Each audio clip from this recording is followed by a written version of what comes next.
कोई उत्तर नहीं दे रहे हैं, गोल मटोल हमको गुमराह करने का प्रयास कर रहे हैं।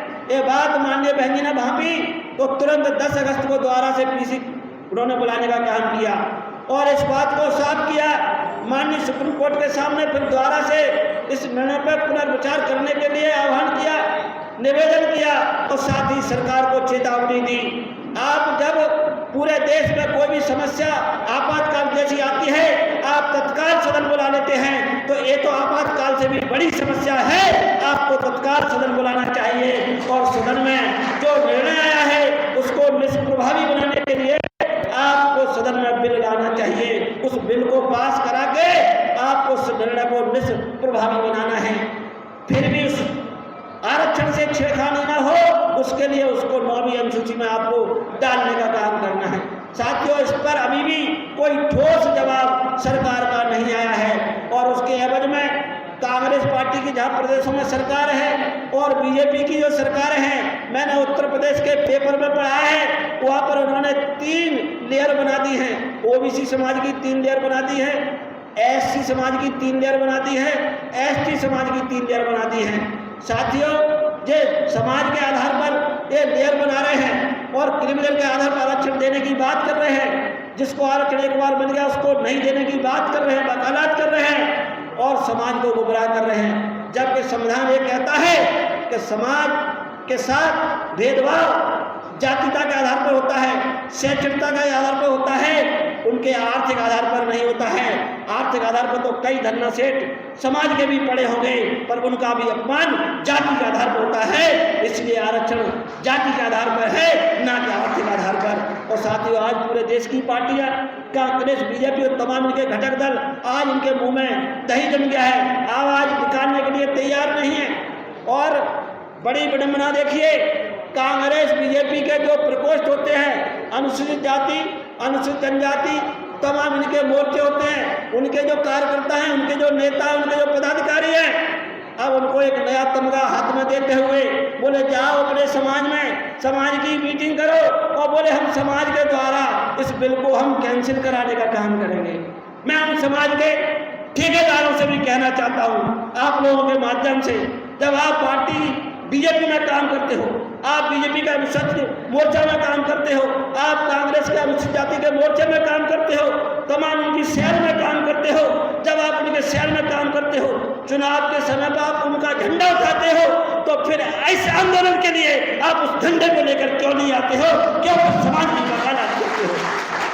आपके बीच में आदरणीय बहन कुमारी मायावती ने सबक सीखा था 2 अप्रैल 2018 से, जब हम लोगों ने आंदोलन किया, चूंकि उसका कोई नेतृत्व नहीं कर रहा था।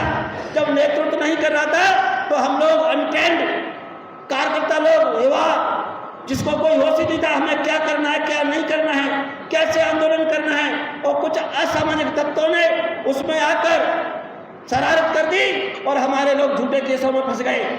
इस केस को भांपते हुए आदरणीय बहन कुमारी मायावती ने 18 तारीख को पूरे देश के कार्यकर्ताओं से ऐलान किया कि SC/ST समाज कोई अलग से समाज नहीं है, ये हमारा परिवार है।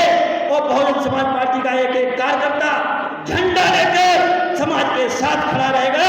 और आपने देखा होगा 21 तारीख के दिन पूरे देश में बसपा का कार्यकर्ता झंडा लेकर अपने समाज के बीच में खड़ा जाने का काम किया था।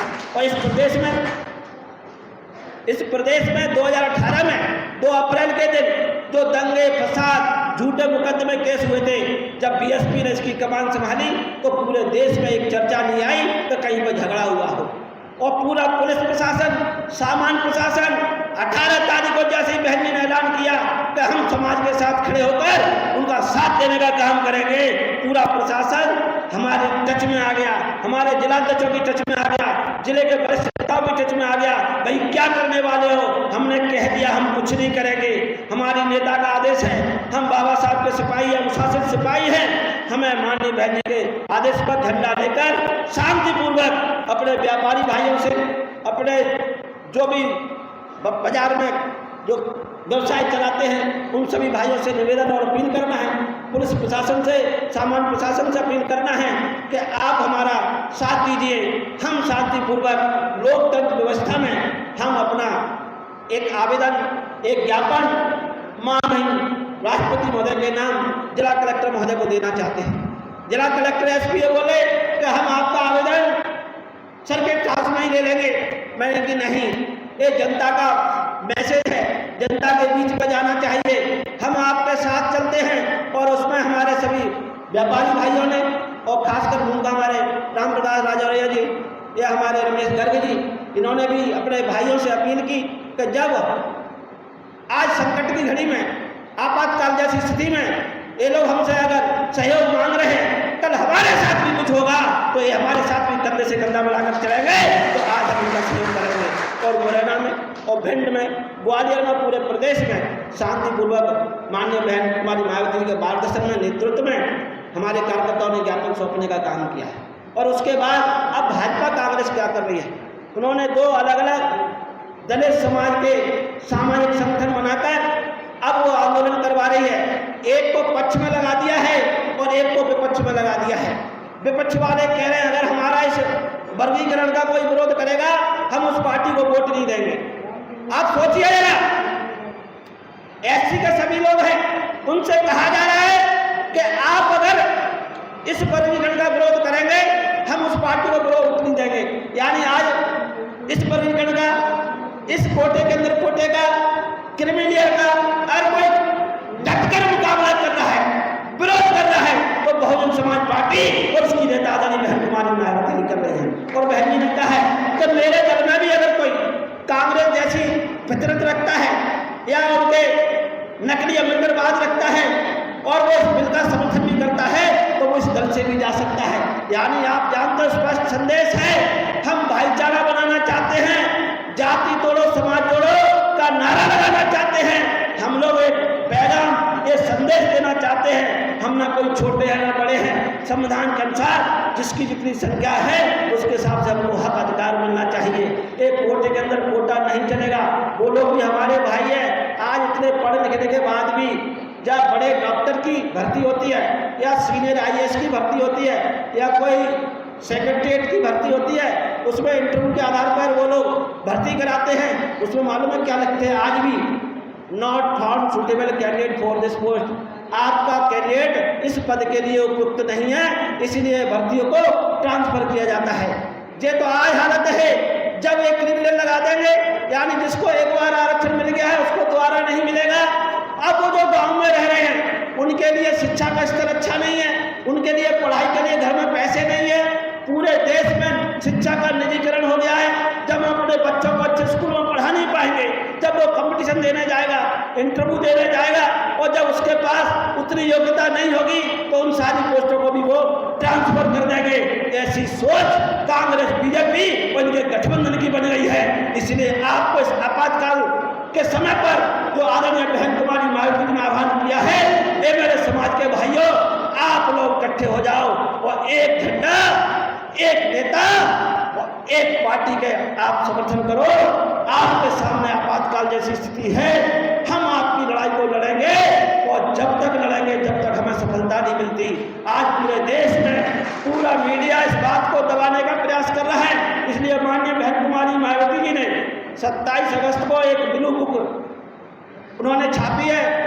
उस ब्लू बुक को वो डीजे तक पहुंचाने का काम करेंगे। साथ ही जो मीडिया हमारी बातों को रोक रहा है, इसलिए उन्होंने हमारे सभी कार्यकर्ताओं को मैसेज दिया कि आप लोग गाँव जाइए, पोलिंगों पर जाइए।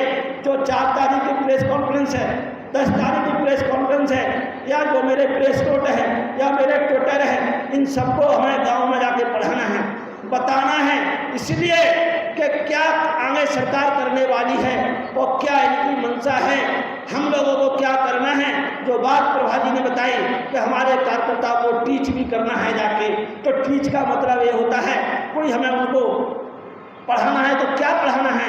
हमें पढ़ाना है कि इस देश और प्रदेश की सरकारें कैसा खेल खेल रही है और आज हमें बहन जी के साथ खड़ा होना है और किस तरीके से खड़ा होना है, किस तरीके से काम करना है, ये सारा उल्लेख हमारे कार्यकर्ताओं को पोलिंग और सेक्टर बूथ पर जाकर करना होगा। और जो कांग्रेस बीजेपी के जो उनके प्रकोष्ठों में काम करते हैं, वो जो समाज की दुहाई देते हैं, उन समाज के लोगों से भी आज सवाल जवाब कीजिए। जिन लोगों ने अभी लोकसभा के चुनाव में, विधानसभा के चुनाव में जो भी हमारे पढ़े लिखे बुद्धिजीवी भाई थे, जो कहते थे कि हमारी ओल्ड पेंशन स्कीम लागू हो जाएगी, जो कहते थे संविधान बच जाएगा तो हमारा आरक्षण सुरक्षित बना रहेगा, आज वो लोगों के सामने प्रश्न चिन्ह लग गया है कि आपका आरक्षण जहां हो वहां नहीं बच सकता है। अपनी मेंटलिटी, अपनी सोच बदलो, अपनी नेता को पहचानो, अपनी पार्टी को पहचानो और आपको वोट कहां देना है। बाबा साहब की बात मानते हो, बाबा साहब की जय जयकार करते हो, बाबा साहब की जयंती मनाते हो, तो बाबा साहब ने कहा है कि 4 आने के भी सदस्य आप कांग्रेस के मत बनना, कांग्रेस जलता हुआ घर है। तो ये संदेश काफी है उनके लिए, आप उनसे सवाल जवाब करें। और जो कांग्रेस पार्टी के लोग ये कहते हैं इस बार हमारी 2028 में सरकार बनेगी, 2026 में तो परसिबल होगा, सरकार किसकी बनेगी ये उनको समझ में आ जाएगा। भारतीय जनता पार्टी का अंत निश्चित है, क्योंकि उन्होंने जो काम, जो खेल इस गरीब समाज के साथ खेला है, उनको गुमराह बनाने का काम किया है। भोले वाले ओबीसी समाज को भी वो गुमराह कर रहे हैं, उनका मुखिया बैठाकर उनके समाज के आरक्षण को खत्म करने का प्रयास कर रहे हैं। इन तमाम बातों को लेकर हमारे कार्यकर्ता जनहित के मुद्दों को लेकर गाँव सेक्टर सेक्टर जब जाएंगे तो निश्चित ही हमको सफलता भी मिलेगी और हमारा संगठन भी मजबूत होगा। और इसके लिए जो माननीय प्रभारी ने कहा कि दल धन्ना सेठों के सहयोग से नहीं चलता है, इस दल को हम और आप चलाते हैं। और इसके लिए हम आपके बीच में या तो महीने में एक बार संगठन को चलाने के लिए, महीने में एक बार पार्टी को चलाने के लिए देश में बड़ी बड़ी रैलियां माननीय बहन जी के पूरे हेलीकॉप्टरों को उड़ाने के लिए हम माननीय बहन जी के जन्मदिन पर या फिर हम मानवर काशीराम साहब के जन्मदिन पर संगठन को मजबूत करने का काम करते हैं और माननीय बहन जी के जन्मदिन पर इस पार्टी को चलाने के लिए आप लोगों से रजिस्टर के माध्यम से सहयोग लेने का भी काम करते हैं। साथ ही सदस्यता के माध्यम से भी पूरे देश में मूवमेंट को बढ़ाने का काम करते हैं। ये सारी सात बातें आपको भी माननीय प्रभारी जी ने बताई। आप लोग यहाँ मुरैना जिले के जितने भी हमारे जाबाज कार्यकर्ता सिपाही हैं, मैं उनसे बार बार एक ही निवेदन करूँगा, इस टाइम हम सभी को एक दूसरे के साथ कंधे से कंधा मिलाकर चलते हुए, एक दूसरे का मान सम्मान का ध्यान रखते हुए सभी लोग यहाँ पर बैठे हुए हैं। वो कोई भी यहाँ पर ऐसा नहीं है जो पहली बार आया है, कोई यहाँ पर 40 साल से पार्टी में काम कर रहा है, कोई 30 साल से काम कर रहा है, कोई 25 साल से काम कर रहा है। मैं नौजवान साथियों से भी कहना चाहता हूँ, आप सीनियरों का सम्मान करें, सीनियरों से हम लोगों का फायदा लें और अपनी ऊर्जा से इस प्रदेश में अपना पार्टी को बढ़ाने का काम करें, इस जिले में अपनी पार्टी को बढ़ाने का काम करें। जब तक हमारा संगठन मजबूत नहीं होगा तब तक हमको सफलता नहीं मिलेगी। तो संगठन को मजबूत बनाने के लिए जो बहन कुमारी मायावती जी ने 23 जून को और 27 अगस्त को जो निर्देश दिए हैं, आपके बीच हमारे कार्यकर्ता जरूर बताने का काम करेंगे।